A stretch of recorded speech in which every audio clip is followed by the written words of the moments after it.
I will be speaking about the Indigenous ways of being, and I will be sharing what I've learned from the literature about the challenges First Nations students face, and also I'll be giving suggestions on what teachers may do to support First Nations students in their classrooms.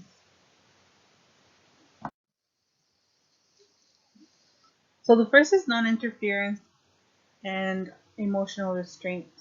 Non-interference promotes positive interpersonal relationships. It was important to avoid conflicts between group members.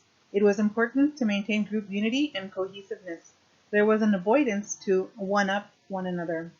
There was respect for individual differences, and so if you didn't want to coerce or persuade one another. Eye contact was avoided.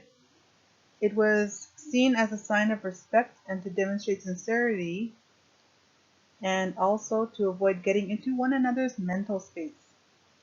An example of non-interference may be when parents don't send their child to school as they give it to the child as their choice. Emotional restraint involves self-control to keep big feelings in, such as anger, but can also hinder one from expressing their positive emotions, such as joy. Some suggestions I might have are teachers can respect that Indigenous students might not engage in small talk. Teachers can also understand that Indigenous students often opt for silence until a relationship is established, according to Prowse. Non-competitiveness and sharing. It was important as it averted intergroup rivalry. Group survival was more important than individual prosperity. Competitiveness was not important to Indigenous people because it meant someone had to lose, and they wanted to prevent the embarrassment of those less capable or skillful. Some Indigenous people have a hard time accepting praise, reward, and reinforcement, as gratitude and approval were not the reason they did things. Sharing was important, greed was not there. Everyone did their fair share, except elders who got special favor. Some suggestions I have for teachers are teachers can encourage sharing, not just items, but sharing of knowledge and culture. Teachers can encourage post-secondary endeavors as sometimes students may not want to feel better or above others, especially in their communities. Teachers can accept that students may not react favorably to praise and rewards and may have to change their form of gratitude and approval. The concept of time and native protocol. Indigenous people have an intuitive, personal, and flexible concept of time. This is due to their reverence for and attachment to the land. Timing was done according to season and environmental factors. Things were done when the time was right. Ross explained that mental preparation was critical. Today that means preparing oneself emotionally and spiritually. Native protocol includes manners and ceremonies. They are highly structured and demanding rules of social behavior that still exist today. Some suggestions: teachers can, as Hall explained, allow enough time when possible, to be flexible and to ensure things are done at the right time and in the right way. Teachers can also ask a local elder what the protocols are for that area, as they vary by community. Teaching by modeling.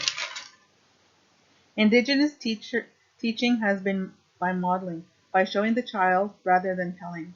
The teacher is careful not to behave like he or she knows more than the student, but through his or her behavior shows useful and practical information that the student can either reject or accept. The first teachers have been elders and other adults, so respect is given to them. Indigenous students are less likely to do a task unless they are capable of it. I included storytelling as teaching and learning.